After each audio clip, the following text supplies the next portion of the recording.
Hello students, আজকে আমরা ষষ্ঠ শ্রেণীর সাধারণ যন্ত্রসমূহ সম্পর্কে আলোচনা করব। সাধারণ যন্ত্রসমূহ থেকে তোমাদের থার্ড সামেটিভ টেস্টে 10 নাম্বার আসবে। তার মধ্যে এমসিকিউ থাকবে 3টে, প্রত্যেকটা 1 নাম্বার করে 3 number. Very short answer type question থাকবে 2টো, প্রত্যেকটা 1 নাম্বার করে 2 number. Short answer type question থাকবে 1টা, মার্কস থাকবে 2 নাম্বার অর্থাৎ 2 number. Lengthy answer type question থাকবে 1টা, মার্কস থাকে 3 নাম্বার এবং 3 নাম্বার অর্থাৎ 10 নাম্বার তোমাদের এই পরীক্ষায় আসছে। এবার এর আগে আমরা এমসিকিউ কোশ্চেন এবং very short answer type question আলোচনা করেছিলাম, প্রত্যেকটা 25টা করে আমি সাজেশান দিয়েছিলাম। আজকে আমরা শর্ট অ্যান্সার টাইপ কোশ্চেন 10টা আলোচনা করব।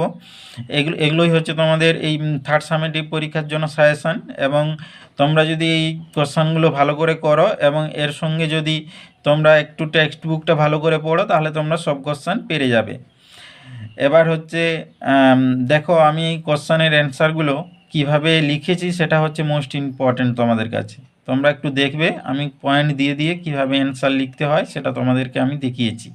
তোমরা সবসময় পয়েন্ট দিয়ে দিয়ে অ্যান্সার লেখার চেষ্টা করবে, যাতে অ্যান্সার দেখতেও খুব সুবিধা হয় এবং তোমরা কোনো পয়েন্ট মিস করে যাওয়ার সম্ভাবনা থাকে না। এবার হচ্ছে পেরেক অপেক্ষা স্ক্রুয়ের সুবিধা অনেক বেশি কেন? পেরেকের চেয়ে স্ক্রুয়ের সুবিধা অনেক বেশি। এর কারণগুলি হলো অধিক শক্তিশালী গ্রিপ। পেরেক সাধারণত চাপ প্রয়োগ করে, কিন্তু স্ক্রুয়ের পেঁচানো নততলের মাধ্যমে উপকরণকে শক্তভাবে ধরে রাখে। এরপরে হচ্ছে স্থায়ী ও দৃঢ় সংযোগ। স্ক্রু ব্যবহার করলে দুটি কাঠ বা উপাদানের মধ্যে একটি অত্যন্ত দৃঢ় ও স্থায়ী সংযোগ তৈরি হয়, যা সহজে আলগা হয় না। এরপর হচ্ছে সহজে খোলা ও পুনরায় লাগানো যায়।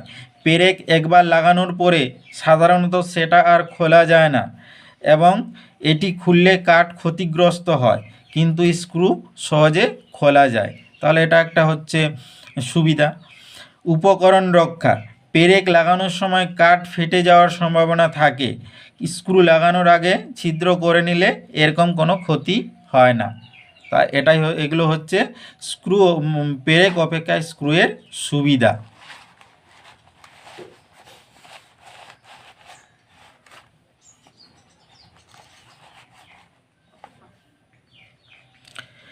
নেক্সট কোশ্চেন, নততল কি, কিভাবে এর সুবিধা বাড়ানো যায়? প্রথমে আমরা নততলের সংজ্ঞা দেব।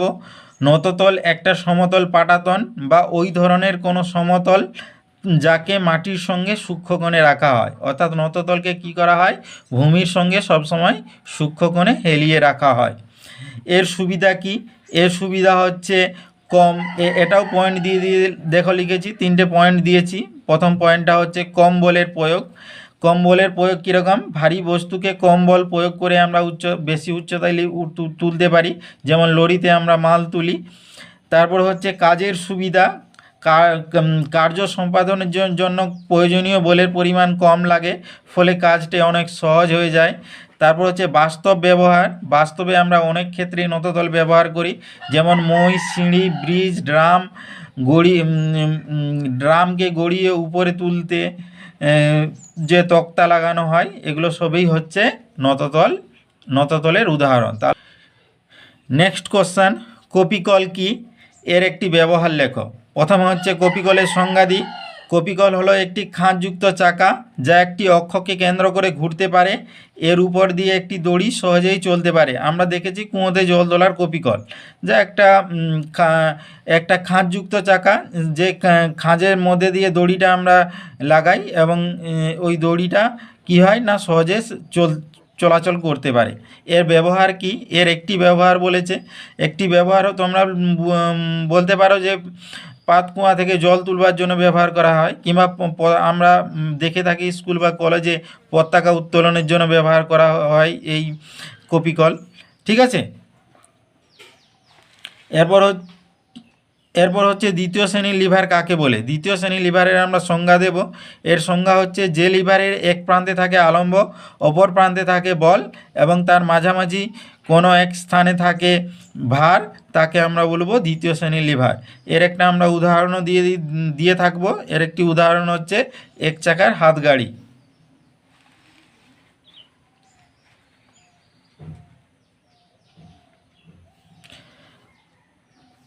এরপর হচ্ছে 5-এর দাগের কোশ্চেন। 5-এর দাগের কোশ্চেন কি বলছে, তৃতীয় শ্রেণীর লিভারের চিত্র অঙ্কন করে আলম্ব ও বাধা চিহ্নিত করো। তৃতীয় শ্রেণীর লিভারের ক্ষেত্রে কি হয় না, বলটা থাকে মাঝখানে, যার এক প্রান্তে থাকে আলম্ব আর অন্য প্রান্তে থাকে বাধা। এবার আমরা একটা তৃতীয় শ্রেণীর লিভারের চিত্র অঙ্কন করব। দেখো একটি বড়শির চিত্র অঙ্কন করেছি বা ছিপের চিত্র অঙ্কন করেছি, যার 3টে পয়েন্ট, একটা হচ্ছে এ, একটা হচ্ছে বি, একটা হচ্ছে সি। সি, এই সি পয়েন্টটা আমরা হাত দিয়ে ধরেছি, আর এ পয়েন্টটাতে কি হচ্ছে, এ পয়েন্টটাতে মাছ লাগবে, আর বি হচ্ছে মাঝখানে অংশটা। এবার হচ্ছে এর মধ্যে কোনটা বাধা, কোনটা বল, কোনটা আলম্ব। এর মধ্যে এটা হচ্ছে বাধা, বি পয়েন্টটা হচ্ছে বল, আর সি পয়েন্টটা হচ্ছে আলম্ব। এইভাবে তোমাদেরকে অ্যান্সার দিতে হবে, ছবিটা আঁকতে হবে এবং 3টে পয়েন্টকে চিহ্নিত করে দিতে হবে, তাহলেই কোশ্চেনের অ্যান্সারটা হয়ে যাবে। কোশ্চেন 6-এর দাগের, কাঠের ব্লকে পেরেক অপেক্ষা স্ক্রু বেশি শক্ত হয়ে বসে কেন? এর আগে একটা আমরা কোশ্চেন করেছি যে পেরেক অপেক্ষা স্ক্রু বেশি সুবিধাজনক কেন। এবারে একটু ঘুরিয়ে কোশ্চেনটা রয়েছে, কাঠের ব্লকে পেরেক অপেক্ষা স্ক্রু বেশি শক্ত হয়ে বসে কেন।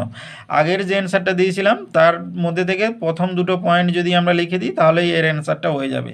প্রথম দুটো পয়েন্ট কী ছিল, প্রথম দুটো পয়েন্টের প্রথমটা ছিল অধিক শক্তিশালী গ্রিপ।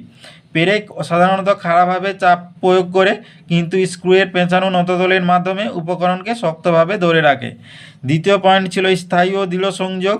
স্ক্রু ব্যবহার করলে দুটি কাঠ ও উপাদানের মধ্যে একটি অত্যন্ত দৃঢ় ও স্থায়ী সংযোগ তৈরি হয়, যা সহজে আলগা হয় না। এটাই হচ্ছে কাঠের ব্লকে পেরেক অপেক্ষা স্ক্রু বেশি শক্ত হয়ে বসে থাকার কারণ। নেক্সট কোশ্চেন 7-এর দাগে, যন্ত্রের পরিচর্যা কিভাবে করবে তার দুটি উপায় লেখো। যন্ত্রের পরিচর্যা করার দুটো উপায় হচ্ছে নিয়মিত পরিষ্কার করা।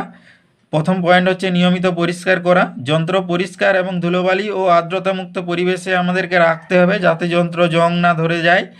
দ্বিতীয় অপশান হচ্ছে চলমান অংশগুলোতে তেল লাগানো। যন্ত্রের যে চলমান অংশ সেগুলোতে তেল দিলে ঘর্ষণ কমে যায়, আর ঘর্ষণ কমে গেলে কি হয় না, যন্ত্রের ক্ষয়ে যাওয়ার সম্ভাবনাও কমে যায়। এরপর 8-এর দাগের কোশ্চেন, চক্র অক্ষদণ্ডের ব্যবহার হয় এরূপ দুটি যন্ত্রের উদাহরণ দাও। প্রথম উদাহরণ হচ্ছে স্ক্রুড্রাইভার। স্ক্রুড্রাইভারের ক্ষেত্রে কি হয়, যেটা আমরা হাত দিয়ে ঘোরাই, যে অংশটা আমরা হাত দিয়ে ঘোরাই সেই অংশটাকে বলা হয় চক্র, আর যে ধাতব অংশটা থাকে সেটা হচ্ছে অক্ষদণ্ড। দ্বিতীয় উত্তর হচ্ছে টেপের মাথা। টেপের মাথার ক্ষেত্রে যেটা আমরা হাত দিয়ে ঘোরাই সেটা হচ্ছে চক্র, আর ভেতরে যে স্কেলটা থাকে সেটা হচ্ছে অক্ষদণ্ড।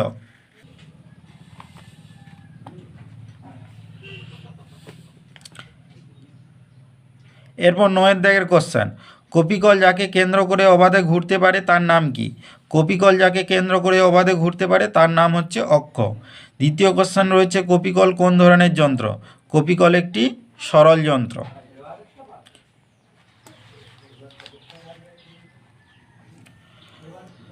দশের দাগের কোশ্চেন অর্থাৎ শেষ কোশ্চেনে কি রয়েছে, পার্থক্য লেখো। দ্বিতীয় শ্রেণীর লিভার ও তৃতীয় শ্রেণীর লিভার। আমি পার্থক্যটা দেখো, বৈশিষ্ট্য পয়েন্ট দিয়ে দিয়ে বৈশিষ্ট্য আকারে লিখেছি। এইভাবে তোমরা পার্থক্য লেখার চেষ্টা করবে।